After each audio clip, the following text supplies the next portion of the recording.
All right, guys. How's it going? We got nobody here. It's just me.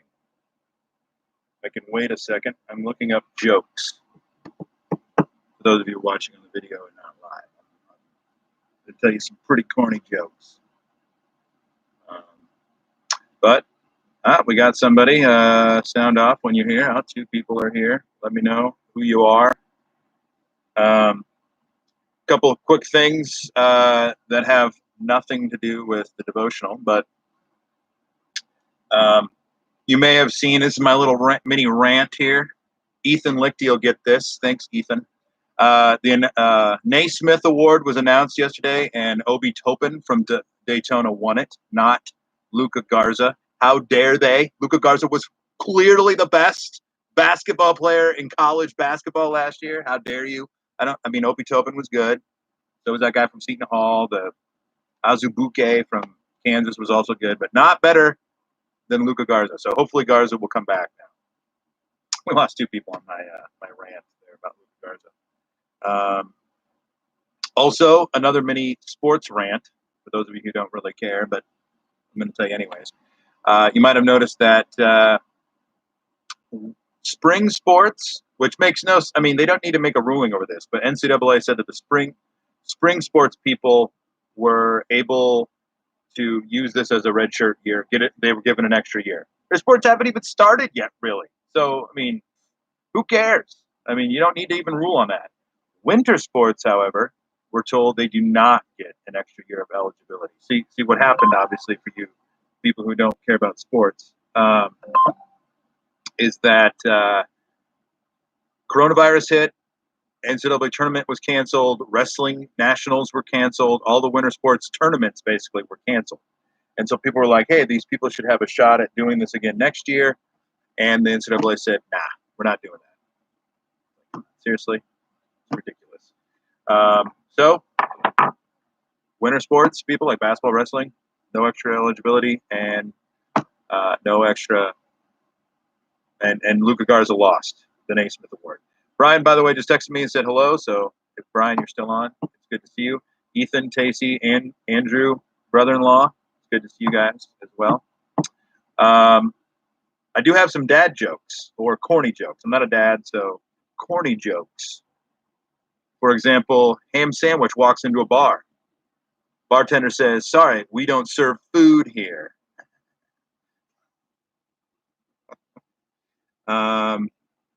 Let's see if I can pull up another quick one here.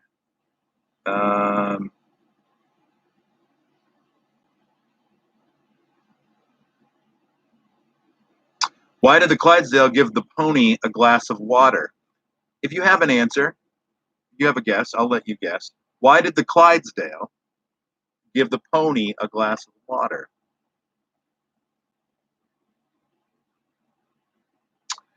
Because he was a little horse. Little pony. Ha ha ha ha. What do you call a fish without eyes? FSH. What do you call an alligator? What do you call an alligator detective? An alligator detective. Also, am I still on? Something just came up that said maybe my connection was bad. Am I still good here with you people? Yes? No? All right. Anyways, what do you call an alligator detective? An investigator. An investigator. I know you're rolling with laughter right now, putting away those jokes, those corny jokes. I want to give you a little bit of distraction with that sports stuff. With Luke. I am upset that Luka Garza didn't win the Naismith Award. He was by far the best college basketball player. But and a couple of corny jokes. I wanted to distract you because you guys got some bad news yesterday. Or if it hasn't come down the pike yet, the information that we got yesterday from the governor was that schools would extend the school recommendation of not meeting until May 1st, basically. So good news, bad news.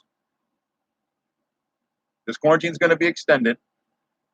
However, the good news is it might have an end, and you might still get to go to school in May. So It is a little bit of a good news, bad news. Also, today is the fast day. Just want to encourage you guys, if you haven't eaten anything, be praying. It's not a diet plan. It is fasting. However, with that in mind, last week I talked about Nehemiah's fasting because he heard about what happened with the city of Jerusalem, and he wanted to do something about it. So he went to God in prayer over it, and God answered his prayer. And the whole book of Nehemiah is how God answered his prayer very positively. But today, considering that, considering, thanks Brian for that text in the middle of the thing here. Keep texting though, man. It's fun.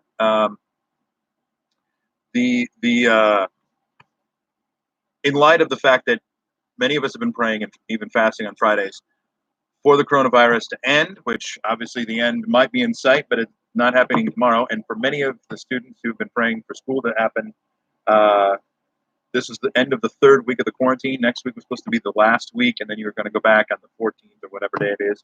That's not happening now. So now what? As the title of this video is, now what do we do? And I pulled out a passage from 2 Samuel chapter 12, verses 18 to 23. If you're looking at 2 Samuel chapter 12, 18 to 23. As you're looking that up on your phones, Bibles, or whatever, on your computer, you can just put up another tab with BibleGateway.com. I will quickly tell you what's going on here in chapter 12, 11, 10, or whatever.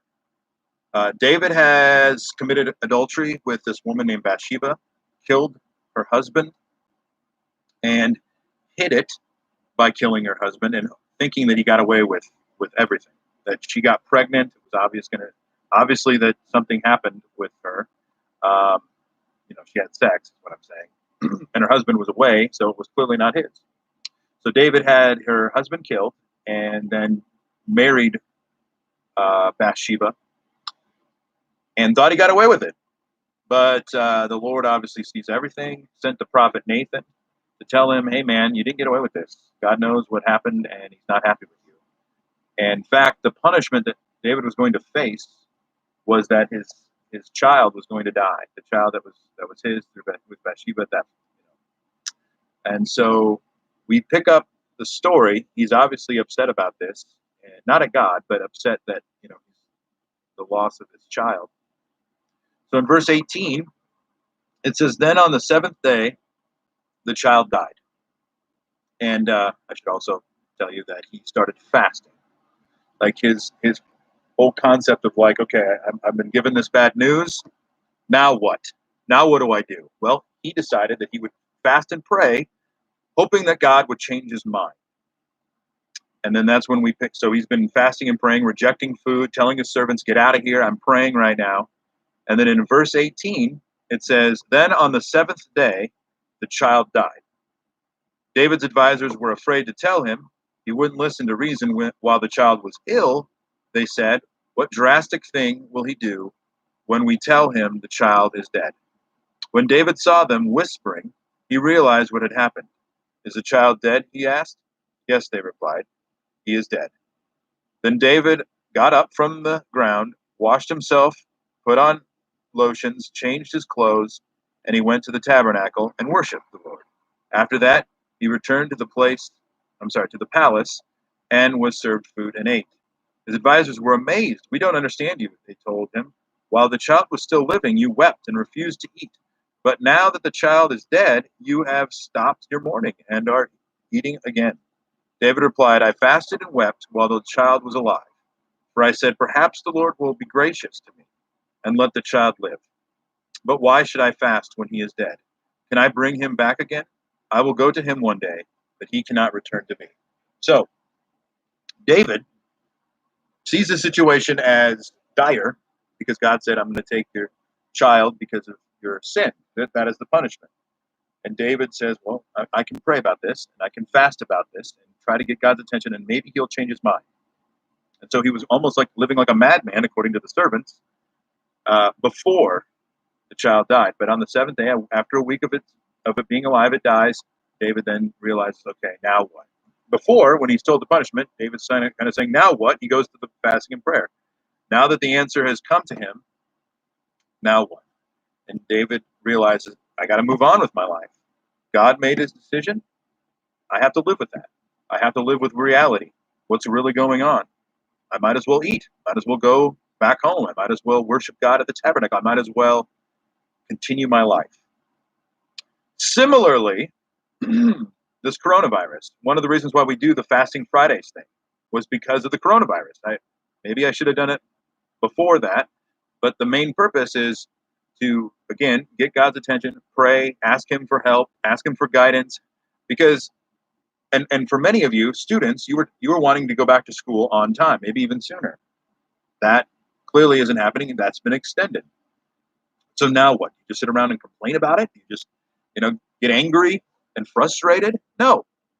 You accept it as what God has done, or this is reality, and then you move forward with your life. Now you can continue, and we will continue to keep praying and fasting because it's bigger than your school. I mean, let's face it: the economy, your parents' jobs, just a lot of big things are possibly going to be negatively affected by this coronavirus, and so it is much bigger than school, sports, musicals, graduations, proms. It is bigger than those things. And so that's why we will continue. I will continue. Hopefully Brian will continue, although I think he is because he said he was hungry in his one text. That's why we will continue to fast and pray and get God's attention because the coronavirus isn't over. Again, we go to God, we do the fasting, we do the praying in times of crisis, and hopefully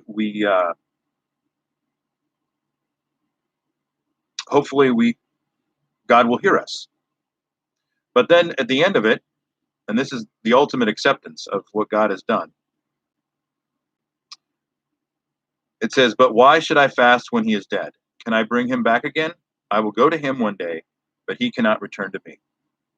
So there's still a silver lining here. Even though his son is dead, David knows that he will see him again someday in heaven, in eternity. And so that's why he's not angry. That's why he's not ultimately frustrated with the situation, because there's a time in the future that David will meet his son.